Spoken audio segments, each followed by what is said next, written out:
Hello, and welcome to Aftershock Online. I'm very excited today to have our guest, MJ Cordova. MJ is a nationally recognized sales expert. He has consulted clients nationwide, including Fortune 500 companies, small businesses, ultra-high performing sales professionals. I know you've owned several businesses yourself, and you know you train sales organizations. So thank you for coming on today. It is my pleasure and my honor. Awesome. Well, tell me a little bit about yourself and how the heck did you get into sales training? Well, it's a passion, and I love telling the story because I hope that it inspires other people to just understand how impactful a career in sales can be, or you know, for those entrepreneurs, how sharpening that sales skill can really change their business. And so, over 30 years ago, I started in sales on the phone for Sears. Oh. And I was still in high school, and all my friends were flipping burgers. Minimum wage was $3.15 an hour at the time. And somebody said, I think it was a teacher said, "Hey, they're hiring at Sears, and you can work there after school on a couple hours on Saturday." So I went in, and what I was doing was calling people after they bought a brand new appliance and selling them an extended warranty. And they were only a couple bucks a month. It was a relatively good deal, but the whole reason they went to Sears back at that time was because Sears was the most reliable appliances you could buy. So when you made these phone calls, they were a little bit skeptical about buying an extended warranty on them. But long story short, I was making my minimum wage plus commission. And so when I was 17 years old, I found the value of getting paid what you're worth, what you can produce. And so I averaged probably back at that time $8 or $9 an hour, which for a high school kid with no bills was, I thought I was rich. But it really gave me a passion for sales as a career. And so I did just a bunch of different types of sales. And I was relatively good at it. And I think that there are people that are good at sales, and you always hear about that. Oh, he has a gift of gab, or you know, he's a great salesperson, or he's great with people, and it all boils down to is innately they're just good communicators. So if you fast forward to the early 2000s, I got a job with Verizon, and it was the first formal sales training that I went through, and I just became consumed with learning more about sales and how people make buying decisions and walking through a structured sales process. And I became the Michael Jordan of the Yellow Page sales, to be honest with you. I mean, I was just crushing it. And kind of wanted a new challenge, so I took on a sales team. My team started crushing it, and we immediately became the #1 sales team. And so I really just continued to go down that wormhole of why are some salespeople so great, and why do people buy things? And that's a lot of what my focus is on. And I know that there's unlimited choices of content out there, from Grant Cardone to Hardcore Closer to stuff you find on YouTube, and a lot of it is really focused on how to sell stuff, which is great, but it's about a third of the equation. And the other third of the equation is, how do I become attractive? How do I attract people as opposed to chasing people? And also, how do people buy things? Because when you understand how people buy things, when you understand how people make a decision, then the sales process becomes much, much easier. Awesome. Can you dive in just a little on that? Like, how do people make these decisions? What are just some snippets that you teach people? Sure. And I would tell you, one of the things I start almost everybody on when we're talking is The Golden Circle by Simon Sinek. So if you YouTube that, The Golden Circle by Simon Sinek, it gives you a really brief overview of how people make decisions, which is there's the inner cortex and the outer cortex of the brain. The inner cortex is the emotional part. The outer cortex is the logical part. And I equate it to having a wall and a moat around your emotions. So when we're young, everything is based on emotion. When we're a child and we have wants and we're fulfilled, it's all emotion. As life goes on, we are educated to not make decisions based on emotion. Whether we've made mistakes or whether people have taught us, we build this wall. And so when people are buying things, we have to understand that we first have to appeal to that emotional sense, or else they won't want it at all. Once we appeal to that emotional sense, Then we have to lower the gate. We have to breach the wall, so to speak, with Mhm. logic, with information. And I think too many times when we're talking about how do you sell things, what are my closing techniques, how do I overcome this objection, Mhm. what we're doing is we're transferring this information, which all we're doing is we're banging against the wall instead of understanding that first we have to affect the emotion. First we have to build the want.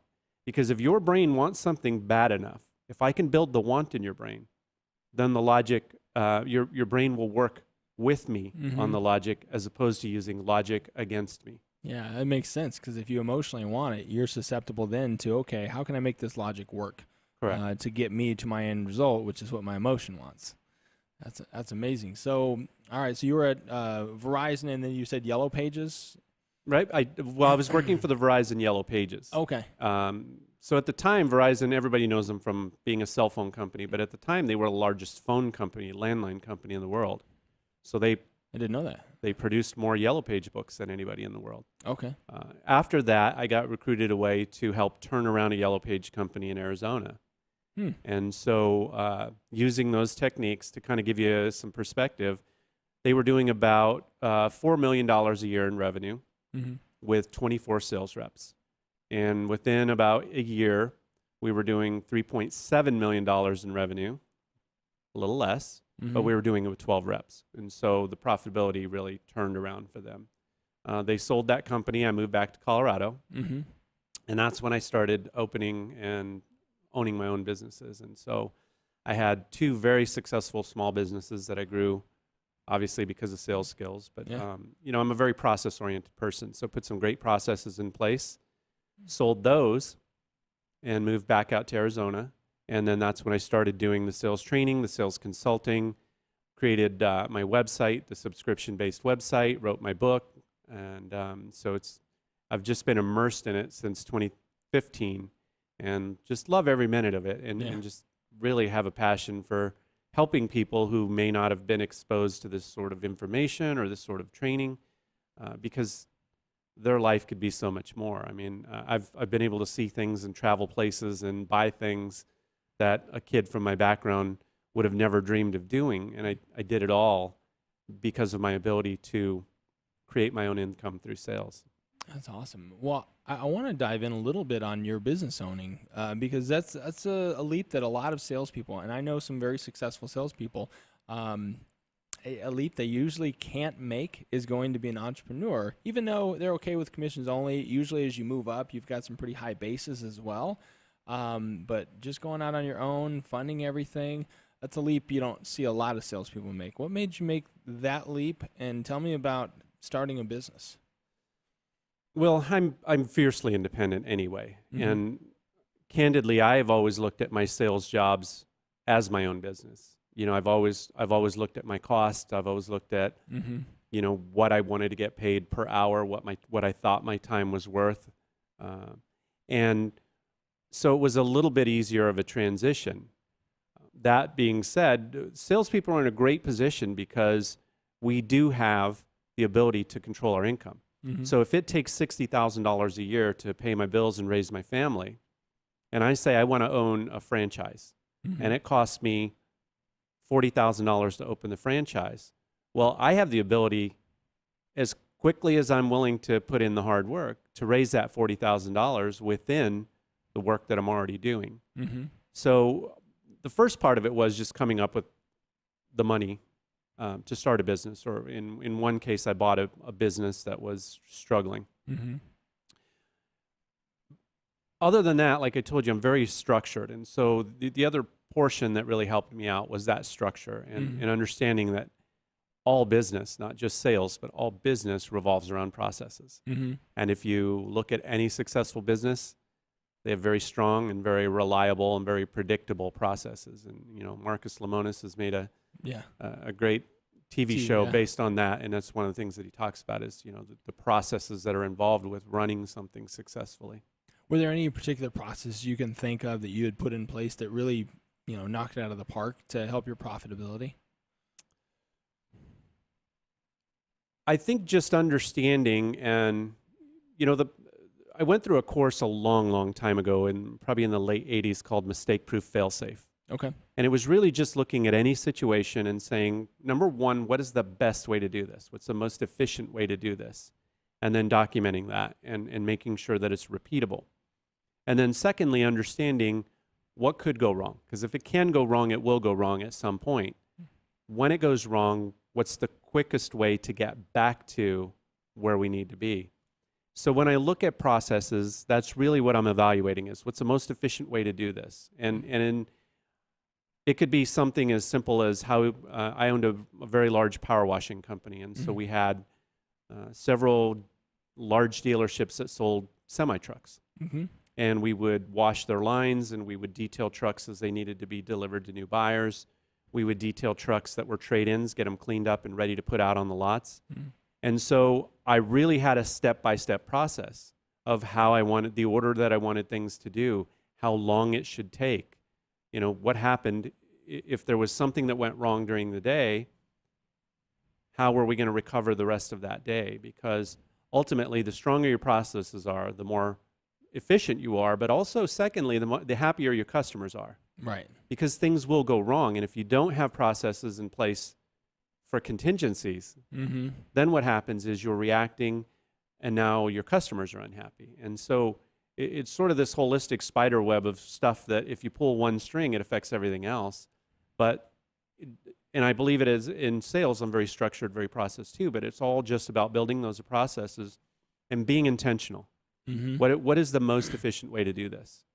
It might cost a little more. Maybe you have to buy a piece of equipment. Maybe you have to spend more on quality materials, consumable materials. But realistically, the focus should be on the most efficient, best way to do it. Awesome. All right. So now you had those businesses, you sold them, you went into national sales training. Well, what does a day look like for you going into an organization? I know it's probably different a little bit with each company, but I'd love to learn on exactly how you do what you do. It does. So to give you a nutshell of what a day/week looks like is I still cold call. And, there's a huge shift toward digital marketing and running sales funnels, which I have both. But more of my revenue comes from me cold calling, me reaching out to a small business owner, a medium-sized business, or even a corporation and saying, it's worth having me look at your process if you have one. So a lot of what I do is cold calling. After that, then I have a sales process audit that I can offer. And if they have a process, I can go in and do some research, spend some time with them, do the audit, present them with the findings. From there, then we can negotiate whether they need enhancements to their current process. Maybe they just need a little training and motivation.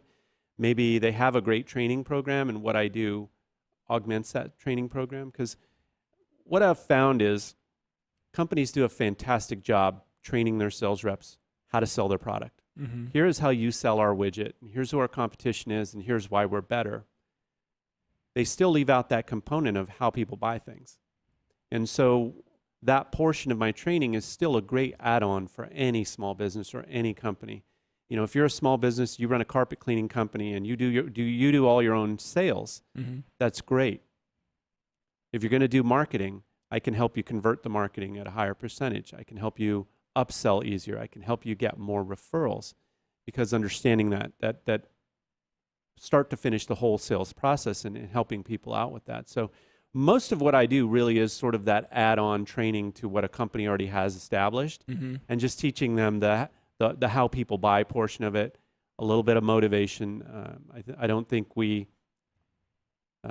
completely attend to how hard sales is, and how even the best salespeople still need to hear things to motivate them. And I've had a sign in my office for 16 years, no matter what company it was, no matter if I owned my own small business or if I was working out of my home office, and it says inspire and develop.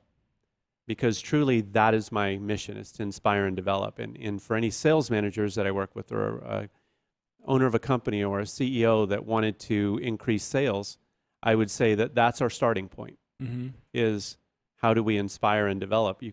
you can develop all you want, but an uninspired sales force isn't going to work hard enough to get market improvement. It makes a lot of sense, and everybody's inspired in different ways. And obviously, Absolutely. there's only so many different ways. But some people are money motivated, some people are time oriented, some people, So, what do you do anything to kind of figure out what inspires certain salespeople so you can speak their language? One of the things that we do is we write mission statements. Mm-hmm. So I have everybody I work with write a personal mission statement. Cool. Once we do that, we sort of understand what makes them tick. Mm-hmm. What are the most important words in their life, because those important words are weaved into that mission statement.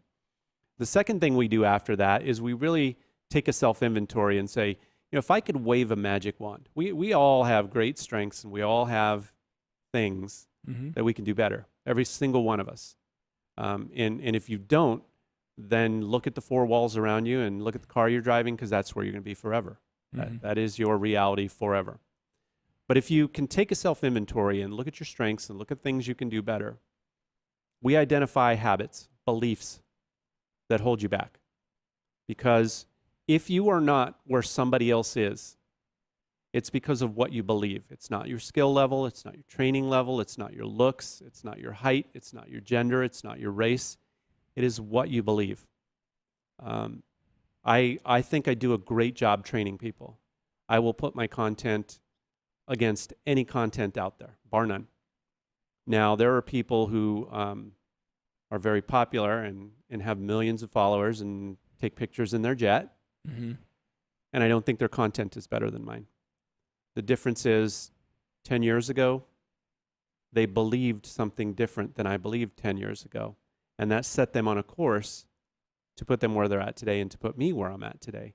And so if you're in an industry, which most of us are, the vast overwhelming majority, that somebody else is doing it, and somebody else is achieving more success, or somebody else is achieving more revenue, or a bigger company, or doing things that you would hope you could do, the only difference is what you believe about yourself. And so we spend a ton of time, and I have a 60-day program that all those people will go through on changing those beliefs. You change the belief, you change your internal dialogue, and you change your habits. And so it's incredible. I'm definitely going to check that out.